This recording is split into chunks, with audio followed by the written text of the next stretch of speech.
ముఖ్యమైన నాయకులు ఎవరైనా జాతీయ స్థాయి నాయకులు వస్తున్నారా, లేకపోతే ఈవెన్ రాజకీయ పార్టీల నాయకులు ఇందులో ఇన్వాల్వ్ అవుతున్నారా? ఎట్లా ఉండబోతుంది సభ? హిందూ దేవాలయ వ్యవస్థని రాజకీయాల నుంచి ప్రక్షాళన చేసి ధార్మిక వ్యవస్థగా నిర్వహించుకోవాలని చేస్తున్నటువంటి కార్యక్రమంలో జరుగుతున్న ప్రథమ బహిరంగ సభ కాబట్టి జాతీయ ఉద్యమంలో ఇది కేవలం ధార్మికమైనటువంటి వ్యక్తులు, పురుషులు మాత్రమే వేదికమే ఉంటారు.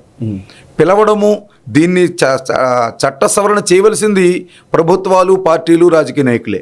కాబట్టి వారి గౌరవానికి ఎక్కడా తగ్గకుండా వారు ఎందుకు ఇది కోరుతున్నాం వారు కూడా ఆలకించడం కోసం వారిని కూడా సవినయంగా ఆహ్వానించడం జరిగింది. కానీ వేదిక మీద మాత్రం పూజ్య స్వామీజీలు, మఠాధిపతులు, పీఠాధిపతులు, విశ్వ హిందూ పరిషత్ యొక్క నేతలు, ధార్మిక సంస్థల నేతలు మాత్రమే ఉంటారు. కాబట్టి విశ్వ హిందూ పరిషత్ అంతర్జాతీయ అధ్యక్షులు, విశ్వ హిందూ పరిషత్ అంతర్జాతీయ ప్రధాన కార్యదర్శి, అలాగే ఆర్గనైజింగ్ ప్రధాన కార్యదర్శి, సంఘటన ప్రధాన మంత్రి, అలాగే వివిధ ధార్మిక సంస్థలకు సంబంధించిన వాళ్ళు, శ్రీరామ జన్మభూమి తీర్థక్షేత్ర ట్రస్టు కోశాధ్యక్షులు గోవిందపూర్ మహారాజు, అలాగే మన త్రిదండి చిన్నజీర స్వామీజీ వారిని కూడా ఆహ్వానిస్తున్నాము. గణపతి సచ్చిదానంద స్వామీజీని ఆహ్వానిస్తున్నాము. అలాగే పరిపూర్ణానంద స్వామిని ఆహ్వానిస్తున్నాము. అలాగే కమలానంద భారతీ స్వామిని ఆహ్వానిస్తున్నాము. శివస్వామిని ఆహ్వానిస్తున్నాము. మాతా శివచైతన్య గారిని ఆహ్వానించాము. శ్రీనివాసానంద సరస్వతి గారిని ఆహ్వానించాము.